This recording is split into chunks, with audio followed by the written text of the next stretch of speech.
दुसऱ्या दिवशी तात आणि महाराज कुंतीभोज परत भोजपूर नगरीसाठी जाण्यासाठी रथात बसले.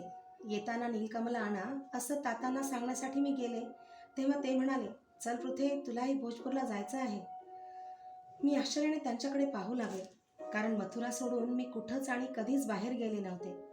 आजच्या पहिल्या प्रथम तात मला आपल्याबरोबर ये म्हणत होते. भोजपुरी नगरी कसली आणि कुठं आहे हे मला माहीत सुद्धा नव्हतं. मी गोंधळून तशीच उभी राहिले. तात कधी नाही ते जरा दरडावूनच म्हणाले, पृथे, ऐकू आलं की नाही, चल लवकर. खाली मान घालून मी मुकाटपणे रथात चढले. मला आईला भेटायला सुद्धा मिळालं नाही. मी जाणार होते आईला विचारायला, पण तातांनी मला अडवलं. काय म्हणेल आई मी परत आल्यानंतर? मी मनोमन म्हणाले, मारिशा माते, मला क्षमा कर. मी तुझ्या दर्शनाशिवाय, आज्ञेशिवाय या राजवाड्याबाहेर पडते आहे. मथुरेबाहेर जाते आहे. यमुनेला सोडते आहे. उद्यानात फुलझाडांना पाणी पाजणाऱ्या चंद्रिकेनं मला हात उंचावून निरोप दिला. राजकुमारी कुठं चाललात असं तिला विचारायचं होतं, पण ती दासी होती, आपल्या महाराजांसमोर येऊ शकणार नव्हती. 10 दिवसानंतर आम्ही भोजपूरला आलो. ती वेळ संध्याकाळची होती. नगर तसं छोटंसंच पण टुमदार होतं. मला ते आवडलं. मला वाटलं होतं की राजवाड्याच्या महाद्वारात जिथं राजस्त्रिया आमचं ओवाळून स्वागत करतील, कारण मथुरेत आमची तशी प्रथा होती. पण भोजपुरात एका साध्या दासीनंच आम्हाला ओवाळलं. मला ते थोडंसं विचित्र वाटलं. आम्ही महाद्वारातून आत प्रवेश केला. मला राजवाड्यासमोरची प्रशस्त भव्य मोकळी जागा आवडली. केवळ एका कोपऱ्यात एक छोटंसं उद्यान होतं. बाकीची सगळी जागा मोकळी होती. वाडाही छान होता. त्याचं तोंड पूर्वेकडे होतं. मोकळी जागा म्हणे सैन्याच्या संचलनासाठी ठेवली होती. 8 दिवस भोजपूर नगरात केव्हाच गेले. 8 दिवस भोजपूर नगरात केव्हाच गेले. माझं मन परत मथुरेकडे ओढ घेऊ लागलं. मारिशा मातेची वारंवार आठवण होऊ लागली. 9व्या दिवशी मथुरेला परत जाण्यासाठी बाबांनी रथ तयार ठेवायला सांगितला. माझं मन मथुरेच्या आठवणी काढू लागलं. आता आपण परत मथुरेला जायचं म्हणून मी हुरळून गेले होते. पण त्यानंतर पुन्हा मी कधीच मथुरेला गेले नाही. इच्छा असून सुद्धा ते मला कधीच शक्य झालं नाही. त्या दिवशी रथात बसण्यापूर्वी बाबांनी मला जवळ बोलावलं. महाराज कुंतीभोज तिथंच होते. त्यांच्याकडे बोट दाखवून ते म्हणाले, पृथे, आता तुला इथंच राहायचं आहे. हेच तुझे माता आणि पिता. मला त्यांच्या बोलण्याचा अर्थ नीटसा समजला नाही. भयान अरण्यात एखाद्या लहान मुलाला तो झोपेत असताना कोणीतरी नेऊन सोडलं तर त्याला जसं वाटेल तसं मला वाटू लागलं. इथं माझी कुणाशी ओळख नव्हती. या भोजपुरात उभं राहून मथुरा कुणीकडे आहे असं जर कोणी मला विचारलं असतं तर ते सुद्धा मला नीटपणानं दाखवता आलं नसतं. आणि तात तर सरळ म्हणत होते की तुला इथं राहायचं आहे. माझी ते चेष्टा तर करीत नाहीत ना. माझं बालमन क्षणात भीती आणि शंका यांनी घुसमटून गेलं. मी इथं का राहायचं? मी त्यांना आवडत नसेन तर त्यांनी मला मथुरेत नेऊन कुठेही सोडावं. मी तिथं राहीन, पण इथं या नगरीत मी एकटी कशी राहणार? वडील माणसंसुद्धा कधी कधी इतकी निर्दयी होतात की काय? माझ्यासाठी धनुष्य आणणारे, मला पृथू पृथू म्हणून प्रेमाने नेहमी जवळ घेणारे, माझ्या शब्दासाठी खारोटीसारखे झाडावर चढणारे तात फसवे आणि खोटे होते की काय? की मी हट्टी आहे म्हणून मला अद्दल घडवण्यासाठी त्यांनी हा जगावेगळा कठोर मार्ग स्वीकारला होता? मी कळवळून त्यांना विचारलं, का तात, मी इथं का राहायचं? कशासाठी? मी तुम्हाला आवडत का नाही? तसं असेल तर मला मथुरेत नेऊन कुठंही सोडा. मी कधी कधी पुन्हा हट्ट धरणार नाही. तसं नाही पृथू, तू मला आवडतेस ग. पण पण या कुंतीभोजाला, माझ्या आतेभावाला मी वचन दिलं आहे. त्यांचा आवाज घोगरा झाला होता. माझा खांदा थोपटीत ते बोलत होते.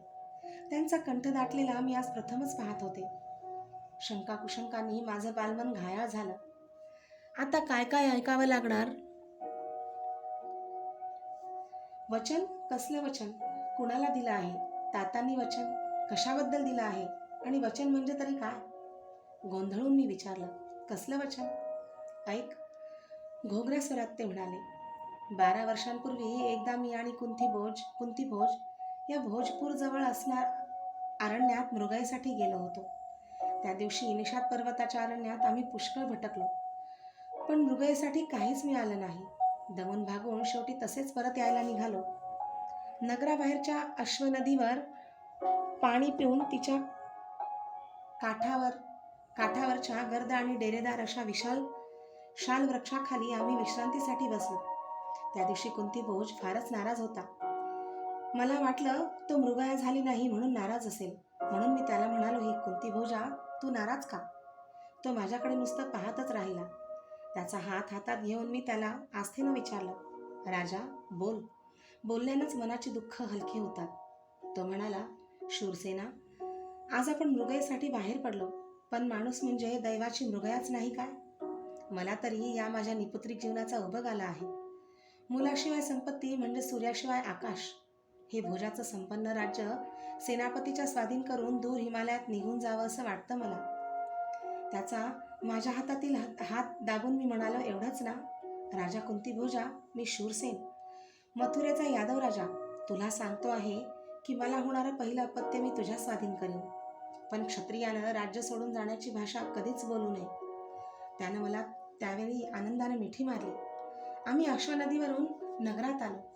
थोडं दिवस त्यावेळी त्या नगरात राहून मी मथुरेला गेलो. त्याच वर्षी तुझा जन्म झाला. पृथे, तोच हा माझा आतेभाऊ आणि राजा कुंतीभोज. मुली, मला माझा शब्द पाळला पाहिजे. तुला तुझा धर्म पाळला पाहिजे. मी माझ्या किलकिल्या डोळ्यांनी त्या दोघांकडे पाहत होते. मला त्यांच्या बोलण्यात वचन हा शब्द कुठंच ऐकू आला नाही म्हणून मी विचारलं, वचन म्हणजे काय तात? झरकन वळत ते म्हणाले, वचन म्हणजे दिला शब्द पाळणं. पोरी, मी तुला देईन असा या कुंतीभोजाला शब्द दिला आहे. त्याचे डोळे डबडबून आले होते. पहाड पाझरत होता. माझ्यासाठी अशोक वृक्षावर सरसर चढणारे तात आज वचनपूर्तीसाठी डोळ्यांवाटे अश्रू काढीत होते. त्या दिवशी अशोकाखाली मी ठरवून टाकलं होतं की त्यांचा कोणताच शब्द कधीही मोडायचा नाही. माझ्यासाठी त्यांनी रडवेलं व्हावं. स्वतःला सावरून मी पुढं होऊन म्हणाले, तात, तुम्ही सांगत असाल तर मी इथंच राहीन, पण तुम्ही रडू नका, शोक करू नका. पुढं होऊन त्यांनी मला आपल्या छातीशी कवटाळलं. त्यांचं भरदार शरीर पिप्पल वृक्षासारखं थरथरत होतं. महाराज कुंतीभोजांना ते म्हणाले, राजा, जीवाच्या मायेनं जपलेली ही देणगी सांभाळ. हिच्या मातेला मी हिला घेऊन परस्पर आलो आहे हे माहीत सुद्धा नाही. ते आधी समजलं असतं तर तिनं हिला मथुरेतून कधीच सोडलं नसतं. मारिशा मातेच्या आठवणीनं मला गलबलून आलं. मला तसंच सोडून झटकन त्यांनी कमरेचं खडग म्यानातून काढलं. त्याचं धारदार पातं चमकन चमकलं. आपल्या उजव्या हाताचा भरीव अंगठा त्या धारेवर त्यांनी ओढला. रक्ताची एक लाल भडक रेषा त्यांच्या भरगच्छ अंगठ्यावर क्षणात उभी राहिली. ती त्यांनी माझ्या कपाळाला लावली. त्याचा तो गरम स्पर्श अजूनही माझ्या लक्षात आहे. खडग म्यानात ठेवून माझा चेहरा उंजळीत घेऊन ते म्हणाले, लक्षात ठेव पृथे, तू एका क्षत्रिय राजाची मुलगी आहेस हे कधीच विसरू नकोस. विसरणार नाहीस ना बाळ? वाकून त्यांनी माझ्या मस्तकाचं एक दीर्घ अवग्रहण केलं आणि लावलेला रक्ताचा टिळा त्यांच्याच ओठांनी पुसटला गेला. त्यांच्या डोळ्यातून अश्रुबिंदू घरंगळून दाढीत मिसळले. झटकन ते वळले आणि झपझप चालत रथात चढले. हातातील आसुडाचे त्यांनी घोड्यावर सपासप कोरडे ओढले. रथ उधळला. धूळ उडू लागली. माझं छोटं मन बावरलं. हात उंचावून पुढं होत मी ओरडले, तात, थांबा. महाराज कुंतीभोजांनी पुढं होत मला आवरलं. ते म्हणाले, मुली, क्षत्रिय एकदा निघाले की कधीच मान फिरवून मागं वळून बघत नसतात. मी खाली मान घालून म्हणाले, मला बरोबर न्यावं म्हणून काही मी त्यांना थांबवत नव्हते. माझ्या आईसाठी माझी ही आठवण तरी त्यांच्याबरोबर दिली असती. मी आईला भेटले सुद्धा नव्हते. हातातील अंगठी मी त्यांच्यासमोर धरली. ती पाहताच ते गप्प बसले. थोड्या वेळानंतर म्हणाले, आण मुली ती अंगठी, मी ती पोहोचती करतो. नुसती अंगठीच नाही तर तुलाही. राजा शूरसेनानं आपलं वचन पुरं केलं आहे, पण त्यानं आज माझी परीक्षा घ्यायचं ठरवलं आहे. मीही त्याला दाखवून देईन की भोजपूरचा कुंतीभोज काही एवढा निर्दय नाही. त्याचे डोळे वेगळ्याच तेजानं चमकू लागले. त्यांनी टाळी वाजवताच एक सेवक समोर आला. आता ते मला घेऊन दुसऱ्या रथातून तातांना गाठणार होते. मला क्षणात काय झालं कुणास ठाऊक. खांद्यावरचं उत्तरीय मी डोक्यावर घेतलं आणि पुढं होऊन त्यांना वाकून नमस्कार करीत म्हणाले, आपली मानसकन्या पृथा आपणाला वंदन करते आहे तात. त्यांनी झटकन मला वर उठवलं.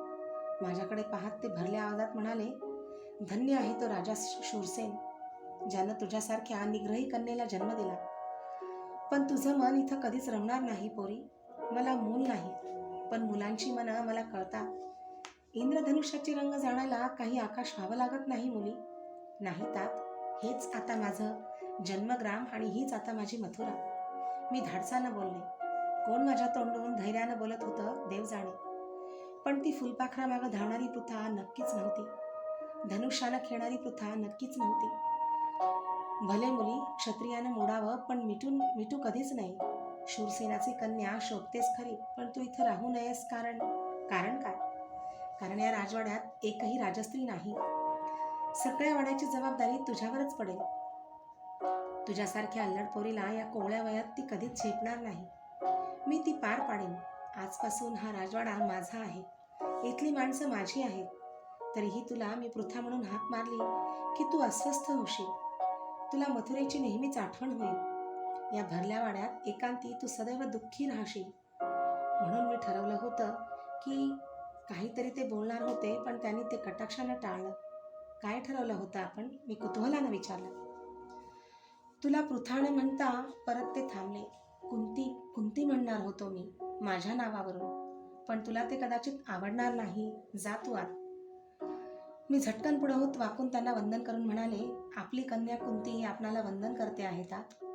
माझ्या त्या अनपेक्षित उद्गारांनी ते भारून गेले. त्यांनी मला वर उठवलं आणि तातांनी जसं छातीशी कवटाळलं होतं तसंच मला छातीशी कवटाळलं. ते म्हणाले, कुंती, वाईट वाटून घेऊ नकोस. मुली, तुझ्या पित्याची तुला इथं आठवणही होणार नाही. पण तू इथं राहिली नाहीस तर या राजवाड्याला अवकळा येईल.